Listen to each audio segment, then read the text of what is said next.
Right, hey guys, how are we doing? Back with another video from Totally Not Mark, and today we're checking out his series, Hot Take. Every week I'm going to check out another one of these, and they are covering the Dragon Ball movies, and I haven't watched them in a very long time. I have seen them all, at least once, and I've watched the abridged versions of them as well from Team 4 Star, so that's always a nice reminder. But yeah, it's been a while, so I feel like this is going to be a nice refresher on the films, and let's just get into this. It's nostalgic Dragon Ball films. Hello and welcome to Hot Take, the show where I take a controversial stance and try to justify it. Today I want to talk about the old Dragon Ball movies and why I didn't like them. Bojack. Then I had an idea. Now, you see, through childhood and even adulthood, whenever a Dragon Ball movie popped onto my screen, I either gave it a shot. I don't think they ever came onto TV here, or maybe Tree of Might did. First couple did, maybe, I think, on Cartoon Network. But I think that was it. I had a friend that would find the DVDs, like, and we'd watch them that way. Having received a surprising number of comments, I compiled all of them and found the 4 most recommended Dragon Ball films from you guys. Right. Coming in at number 4 with 10% of the total Bojack. comes Bojack Unbound. At number 3 with 11.6% of the total comes Cooler's Revenge. Interesting. Slotting in, falling just short of the top spot at number 2 is Wrath of the Dragon Dragon at 15.4%. And then what was number 1? Number 1 most favored old Dragon Ball film with 25.4% of the total votes comes Fusion Reborn, yeah, makes sense, yeah. It's all nostalgia with these, though, which is why it's...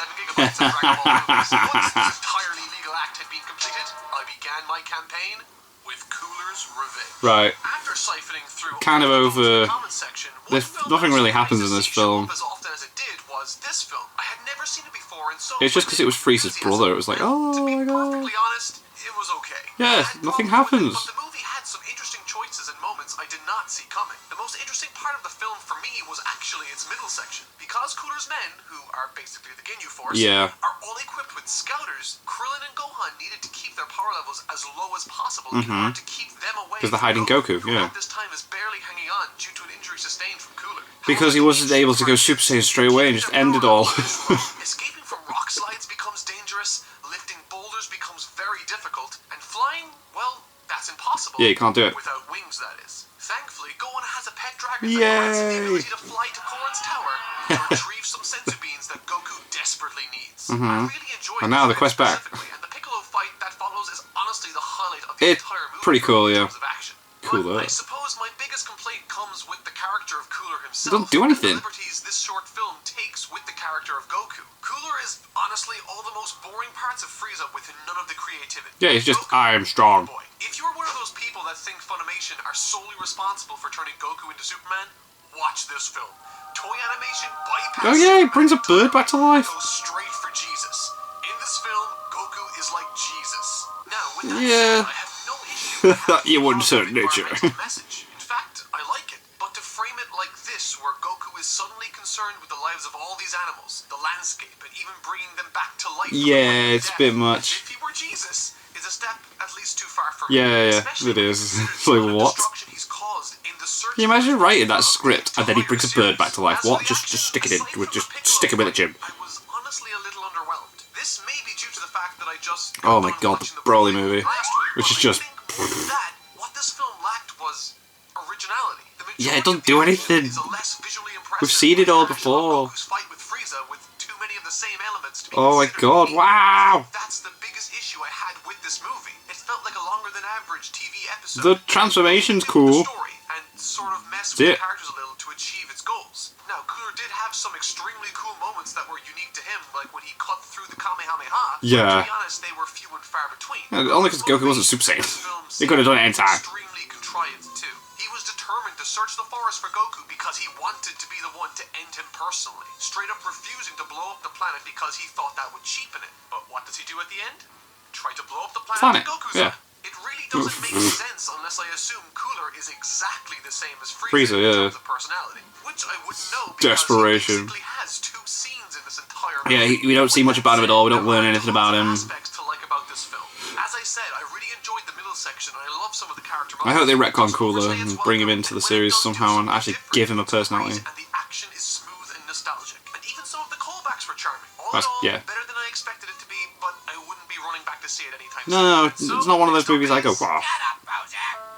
Bojack. This movie is bananas, but strangely It's a lot of. doesn't give me It's enough quite talking. violent. It's This. just a tournament that sort of gets out of hand, really. I Yeah. personally enjoy tournament arcs in anime. Maybe more Who than doesn't? the average person. Who doesn't? Going into this movie, I was led to believe that this was going to be a Gohan film, yet the entire first half could be seen as a Krillin mini-movie, seeing as most of the events that take place are from his perspective. However, with this film being called Bojack Unbound, I was really surprised to find that Bojack doesn't show up until over halfway through the movie, this film, which is surprisingly when the film nosedives for me. King Kai monologues about Bojack, basically telling us his backstory. A backstory that seems way more interesting than this exposition dump. By the time Bojack and the gang are lined up and ready to fight, He's ruthless, doesn't he? Like throw the woman in the way at one point to like.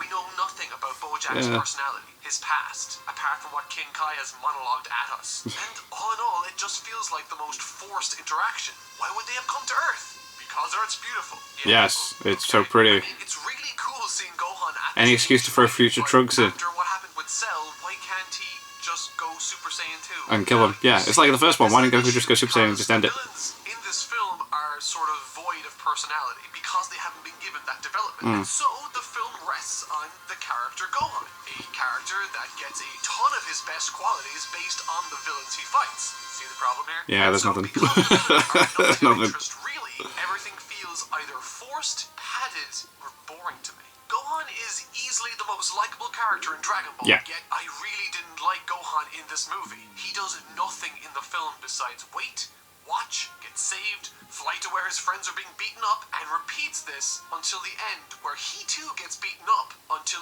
Goku, through the power of Deus Ex Machina, saves the day by slapping Of course. some sense into him. Told me to protect the Earth. Why did you need to be told that? Yeah, To be honest, you've gone through the Cell thing. this plays out extremely heavy-handedly, with zero emotional investment primarily due to the superficial stakes, the villains, and the convenience with which Gohan forgot what he was fighting for. Yeah, This movie feels very confused. It is. Despite it starting with a very simple format, by the time Bojack and the rest of the gang show up, I honestly have no idea what the movie was trying to make me feel, besides more of what the Cell side Yeah, I feel like better. Bojack movie is meant to have like the. Tournament structure It's just all centered about the around action in what this. feels Like they just Krillin, totally and it's forgot honestly the everything most else. powerful movie for me. With that said, I understand loads of people love this movie because of its gorgeous visuals and fantastic action sequences. But Yeah. for me, action The action for sequences action's are what sake is never It stands going out, and it's to like be boom, Gohan violence. with It is excellent a little bit more violent there than needs to be an emotional story behind some something stuff, and I like think that's this, what people especially liked when you're about it. talking about a character as Because when you're a kid, emotionally driven as Gohan. you watch Dragon Ball Z, and then you watch these movies, and you're like, oh whoa, he actually just punched through that guy, and we saw it. It's like, whoa, yeah. Honestly, the pacing is all over Like he the says in the place. title, it's There are some nostalgic. great visuals, but that's never going to be enough for me to enjoy a movie, I'm afraid. Yeah. Unfortunately, It's gotta this make is sense. exactly the sort of movie I was expecting all of these movies to be. Just empty action sequences. Now, on to the second most recommended film, Wrath of the Dragon. This was actually an interesting movie, and it's a completely It had an interesting take, did it? story to this film.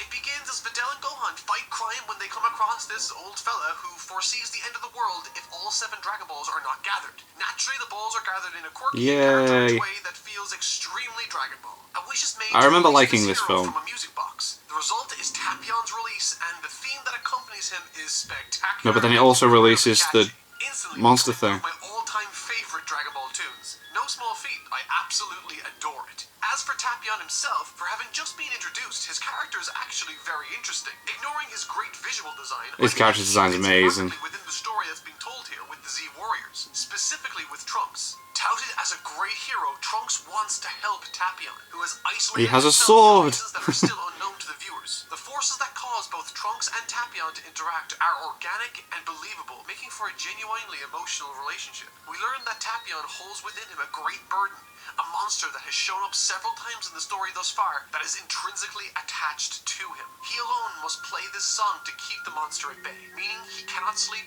and his release from that box was to the detriment of the universe. No. Trunks, on the other hand, wants to help Tapion. As a child, the label hero is hard to ignore, and what's more, it makes sense that Trunks wishes to have an older brother figure like Goten has with Gohan. Oh, It's yeah, honestly that's sort of nice. touching as Trunks breaks down Tapion's walls and proves himself capable to him. However, at the halfway point, there's tons of exposition dropped. Now, it is delivered in a fine way, but it's again an example of a story that would benefit greatly from having a longer format to tell its narrative. These films are only 50 minutes each. This could they're not long, are they? made into a series of episodes or even a 90-minute feature. These 50-minute time restraints on these films act as a stranglehold on the stories they are trying to tell.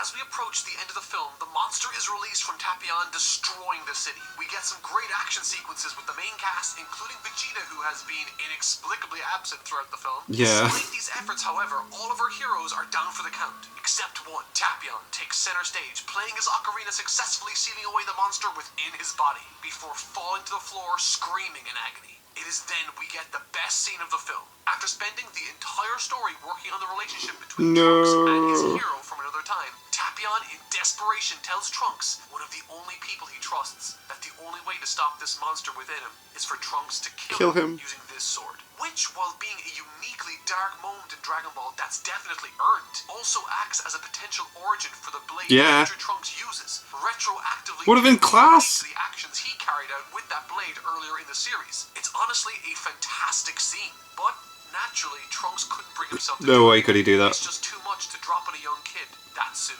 Now, what would have made logical sense in this moment would have been for Trunks to realize that he missed his only chance to save everyone, and through great struggle gets in position to stop the monster again, per Tapion's request, killing him to save the day. But instead, the movie literally Goku, Super Saiyan 3, and we got a new attack. While the move Goku did in Super Saiyan 3 was cool, he had literally nothing to do with this movie. No. The movie was about Trunks and Tapion. Yeah, there's like, Goku saves the day! To a much lesser extent. I loved what this movie was doing up until this last scene, and honestly, it ruins the goodwill I had at the last hurrah. Yeah, it's a shame, innit? Such a disappointing ending. Fusion Reborn was by far the most highly voted in the comments. So much so that it actually trended. Because Janemba is cool, and she got the fusion stuff going as well. That's pretty cool. Needless to say, I had high expectations for this movie. It isn't a great film. I gotta say, I actually really liked it. This story is okay. Because I thought it was a bit... I think that's a great thing. It had nice throwbacks to the filler characters. It benefited greatly from not having to juggle too many characters, motivations, and plot lines. Instead of doing that, this film has two plot lines. The Earth plotline and the main Otherworld plotline. These two scenes are happening simultaneously, and they motivate each other. While Goku is fighting in an Otherworld tournament, one of the workers at the check-in station breaks something, and as a result, releases all of the souls contained within Otherworld, thus bridging the gap between the living and the dead. It's an interesting premise, to say the least, and Otherworld happens to be my favorite Dragon Ball setting, so it's right up my alley. Because of this accident in Otherworld, Goku and Pikkon are forced to deal with this issue directly, while the fighters of Earth are forced to face off against some of Dragon Ball's greatest villains. Though it's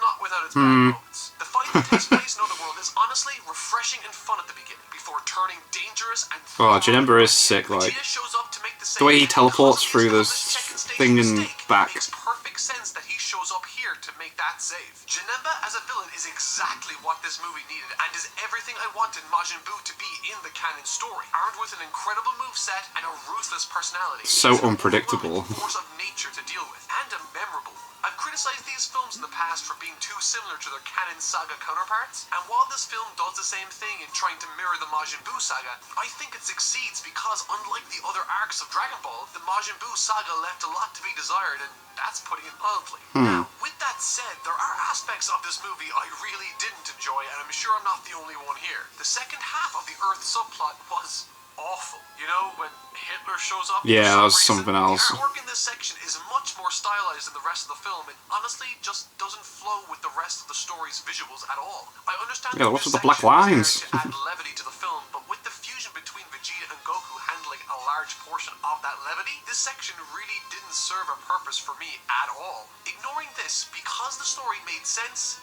was kept simple, and all introductions were consistent with its established logic, I was able to enjoy the visuals in action to a much greater degree than I had with any of the other films. It's beautiful, action-packed, and a genuinely fun ride beginning to end. Definitely the best old Dragon Ball movie I have ever seen. Oof, there we go. Those are my thoughts on these films. Because like I said, I've not seen it for a long time, so fair enough. What's your favorite Dragon Ball film from the 90s on here? Let me know down below. In the meantime, I'm gonna go sleep. That'll do it for this week. Thank you so much for watching. Interesting.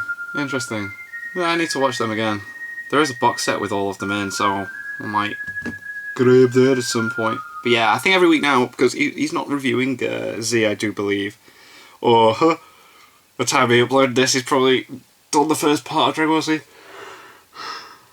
I'm pretty sure he finished his Dragon Ball reviews and he was leaving it like that, because like he's got so many videos on Dragon Ball Z on his channel, I don't see why he would need to review Z. Plus I saw on Twitter that he was reading some more Berserk, so he might be continuing with the Berserk reviews. Who knows? So I'm going to check these out every week, these hot take videos, and then I might check out his Broly review after the fact, but I don't see the point in doing that. That's quite recent. I'm going to have a trip back in time and see what he thinks of the old movies. So, yeah.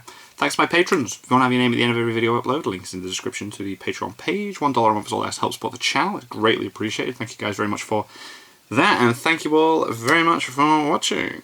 What do you guys think of that? What do you guys think of this? Click like, subscribe, and leave comments down below. Let me know what I should watch and discuss in future videos. And I'll see you guys, next time. Bye.